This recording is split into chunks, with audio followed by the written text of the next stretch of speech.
এই যে কলাটা ধরছে ধরছে তো, কিন্তু এই কলাটা খাওয়া যায় না। কি জন্য খাওয়া যায়? কলা গাছ দেখছেন, এই যে কি কলার অভাব নাই। আসসালামাইকুম বন্ধুরা, আমি আজকে আপনাদের পাহাড়ের নিচে এসেছি। পাহাড়ি যে কলা গাছ আছে, এই পাহাড়ি কলা গাছে পাহাড়ি কলা কেমন হয়, দেখতে কেমন, খাওয়া যায় কি না, সেটাই আপনাদেরকে আমি আজকে বিশ্লেষণ করে দেখাবো। আমার সাথে আছে তামি হাসান। তামি হাসান, কাম। আসসালামু আলাইকুম ভিউয়ার্স, ওয়ালাইকুম আশা করি আসসালাম। সকলেই ভালো আছেন, আমরাও ভালো আছি। তো আপনাদের মাঝে কিছু কথা তুলে দেখবো, ঠিক আছে? এ দেখেন, এটা হচ্ছে আমাদের লাগানো কলা গাছ। ভাই এটা দেখান, এটা হচ্ছে আমাদের লাগানো কলা গাছ।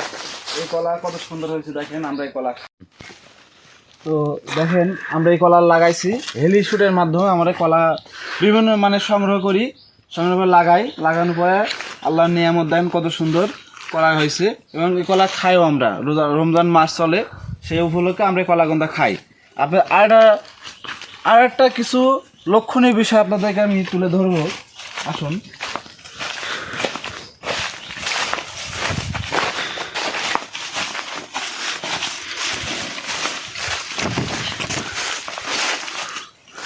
এটা আপনার হচ্ছে, এটাও কলা গাছ, ঠিক আছে, কিন্তু এটা হচ্ছে পাহাড়ি কলা গাছ। তো এখানে দেখেন, এই যে কলাটা ধরছে তো, কিন্তু এই কলাটা খাওয়া যায় না। কি জন্য খাওয়া যায় না? এখানে মানুষজনের বসবাস নাই। আল্লাহর কি নিয়তির খেলা দেখেন, যে এই জায়গাটায় আপনার কোনো বসবাস নাই বলে কলাটা হয়েছে ঠিকই, কিন্তু কলাটা খাওয়া যায় না। সবই আল্লাহর নিয়ামত।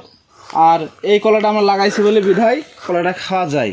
তা আল্লাহর অপরূপ সৃষ্টির, হ্যাঁ, কি দেখেন যে আল্লাহ পারে না এমন কোনো কাজ নাই। তারপর মাঝে কি এইটা তুলে ধরলাম যে এখানে যেহেতু জনবসতির লোক নাই, সেহেতু আল্লাহ এটা খাওয়ার উপযুক্ত করে নাই। পাহাড়ের নিচে এত কলা গাছ, এত কলা গাছ তো আপনার বলে বোঝানো যাবে না। কিন্তু দেখেন এই জায়গাটা কত সুন্দর, কিন্তু আমার কলা খাওয়া যায় না। কত কলা গাছ, হাজার হাজার কলা গাছ, হ্যাঁ, কিন্তু এগুলা খাওয়া যাচ্ছে না। সুবহানাল্লাহ, সুবহানাল্লাহ, কত বড়! তার ভিতরে নিচে নেমে চলে গেছে কলা বাগানটা, নিচে পুরোটাই নেমে চলে গেছে। ওই যে এই যে এখানে আরেকটা আছে, যেটা দেখো, এই যে কি সুন্দর একটা কলা কান্দি। কিন্তু এরা আপনার খাওয়া যায় না। কত সুন্দর দেখেন, আল্লাহর নিয়ামত। তো এখানে বিভিন্ন বানর আছে। বানররা নাকি শুনি যে আদি কাল থেকে যারা বসবাস করে তাদের কাছে শুনছি যে এই কলা নাকি বানরে খায়। হ্যাঁ, আমরা দেখছি এখানে বানর আছে, অনেক বানরই আছে জায়গাটায়। ওরা এই গন্ধ খায়, কারণ আমরা তো মানুষ, আমরা তো এখানে চলাচল খুবই কমই করি, সেই হিসেবে আমরা এটা খাই না। আমরা খাই আমাদের যেটা লাগানো আছে, এটা আমরা ব্যবহার করে যত্ন করে আমরা খাই। সামনে আরেকটা আছে, এটা দর্শককে দেখাবো, চলেন। জি জি।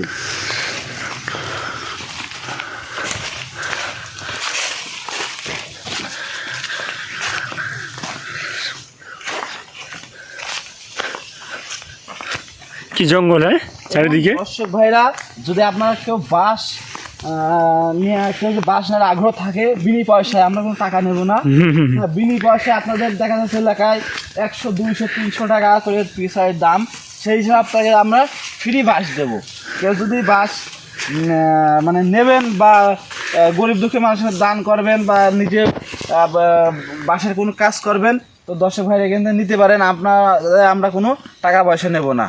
আমরা রমজান মাস হিসাবে ফ্রি হিসেবে আমরা আপনাদেরকে দান করব।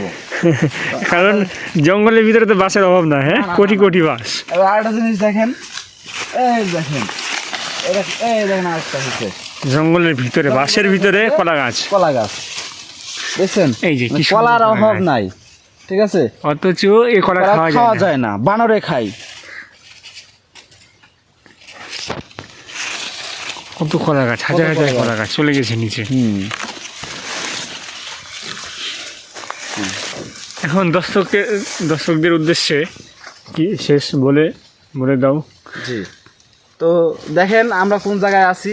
তো দর্শক ভাইরা, যেখানে সব কিছু আছে কিন্তু খাওয়া যায় না, ঠিক সেভাবে আমরাও নিজেরাও চাষ করছি। এখানে আম গাছও আছে, ঠিক আছে, আম, পেয়ারা গাছ, বিভিন্ন সবই গাছ আমরা লাগাইছি, খাওয়ার জন্য প্রযুক্তি হয়েছে। তো এই জিনিসটা খাওয়া যায় না। আরও কিছু গাছ আছে আপনাদের মাঝে আমরা তুলে ধরবো। চুই ঝাল, হ্যাঁ, সুই ঝাল সেটা মনে করেন যে এটা পাহাড়িতে ফ্রি পাহাড়ে আমরা অনেক আছে, প্রচুর প্রচুর আছে, মানে লাগানো ওরা অটোমেটিক আল্লাহ নিয়তি হিসাবে লাগানো আছে। লাখ টাকার চুই ঝাল, এটা আমরা কিন্তু দেখাবো। সুই ঝাল কিন্তু পাহাড়িরা বোঝে না, হ্যাঁ, ওরা এরা খেতে হয় কেমনে তারা জানে না। আমরা যেভাবে তরি তরকারি খাই ওরা ওইভাবে খাতে পারে না, বা ওরা জানে না, আদিকাল থেকে ওরা জানে না। এই জন্য আমরা ওই সুই ঝাল এসে আমরা ব্যবহার করি, কারণ এখানে আমাদের তো মরিচ লাগানো অসম্ভব বা মরিচ আসা অসম্ভব, কারণ হেলিতে আসে আমাদের বিভিন্ন খাবার টাবার, কিন্তু ওটা তার দীর্ঘস্থায়ী না, হয়তো ক্ষণিকের জন্য 2-5 দিন 10 দিন আমরা ওইটা ব্যবহার করে থাকি। তো আমরা এই সুই ঝাল দিয়ে বিভিন্ন তরি তরকারি, মাছ মাংস হাবি যাবে এগুলো তো আমরা রান্না করে থাকি। তো আশা করি এটা সুই ঝাল এটা আমরা যাবো বাগানে, অনেক ডাউনে আর কি, অনেক কষ্ট হয়। তো কষ্ট হলেও আপনাদের মাঝে আমরা কিছু দৃশ্য তুলে ধরবো সুই ঝালের বিষয়টা, যাতে আপনারাও হয়তো আপনার এলাকাও আছে কিন্তু আপনারা জিনিসটা হয়তো সেভাবে জানেন না, বা সেটা আপনাদের জানাবো। তো আশা করি ভালো থাকবেন, সুস্থ থাকবেন এই কামনাই করি। সকলে ভালো থাকেন। আসসালামু আলাইকুম।